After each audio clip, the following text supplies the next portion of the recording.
আমাদের এই যে সার্কিটটা দেওয়া আছে বেসিক্যালি এটা কারেন্ট ইলেকট্রিসিটির প্রবলেম। রেজিস্ট্যান্সের কানেকশন রয়েছে, এখানে একটা রেজিস্ট্যান্স রয়েছে আর, আর এখানে একটা রেজিস্ট্যান্স রয়েছে R1 আর একটা হচ্ছে R2। এই R1 আর R2 এরা কি কানেকশনে রয়েছে আমরা জানি, এটা প্যারালাল কানেকশনে রয়েছে। আর ওভারঅল যে প্যারালাল কানেকশনের যে রেজাল্টটা সেটা কিসে রয়েছে, এই রেজিস্ট্যান্সের সাথে সিরিজের কানেকশন রয়েছে।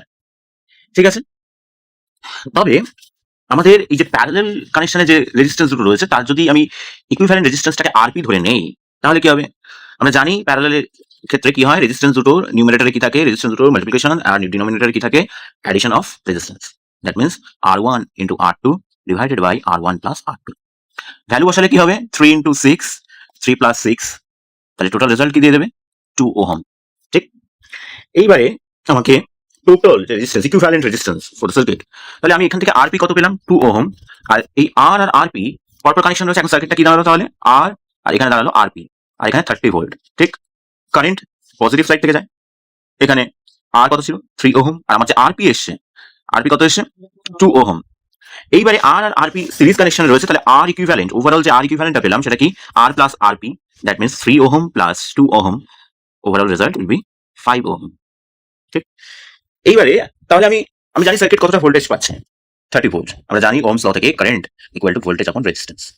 তাহলে টোটাল কারেন্ট সার্কিটের মধ্যে টোটাল যে কারেন্ট যাচ্ছে সেটা হচ্ছে ভোল্টেজ 30 ভোল্ট আর ইকুইভ্যালেন্ট রেজিস্ট্যান্স হচ্ছে 5 ওহম। তাহলে সার্কিটে 6 অ্যাম্পিয়ার কারেন্ট যাচ্ছে। এইবারে আমাদের কি চেয়েছে, কারেন্ট I1, কারেন্ট I1 হোক I2 হোক আমরা খুব সহজেই বার করে ফেলতে পারবো কারেন্ট ডিভাইডার রুল দিয়ে। কারেন্ট ডিভাইডার রুল কি বলে, ধরো আমি I1 চাইছি, তাহলে I1 হবে টোটাল যে কারেন্ট I, আর তার অপোজিটে যে রেজিস্ট্যান্সটা আছে, মানে আমি I1টা বেসিক্যালি R1 এর অ্যাক্রসে কারেন্ট, তাহলে অপোজিট R1 এর যে প্যারালাল কানেকশন যে রেজিস্ট্যান্স ছিল R2 divided by R1 plus R2। এটা করলে সহজেই একবারে বেরিয়ে যাবে, নাহলে প্রসেসটা লেন্দি হয়ে যাবে। ঠিক আছে, তাহলে 6 R2 কত, 6, R1 প্লাস R2 কত, 6, 3 প্লাস 6, 9। তাহলে আমরা যদি হিসাব করি তাহলে আমরা 4 অ্যাম্পিয়ার কারেন্ট পেয়ে যাবো।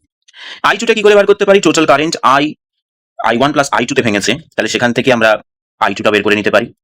I2 হয়ে যাবে I মাইনাস I1, এইভাবে আমরা বার করতে পারি। অথবা কিভাবে বার করতে পারি, মানে কত হবে, 6 মাইনাস 4, তাহলে ওভারঅল 2 অ্যাম্পিয়ার দিয়ে দেবে।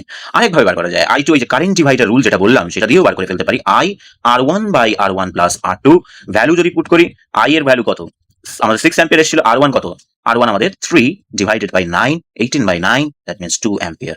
তো যেভাবে হোক আমরা এটাকে সলভ করতে পারি।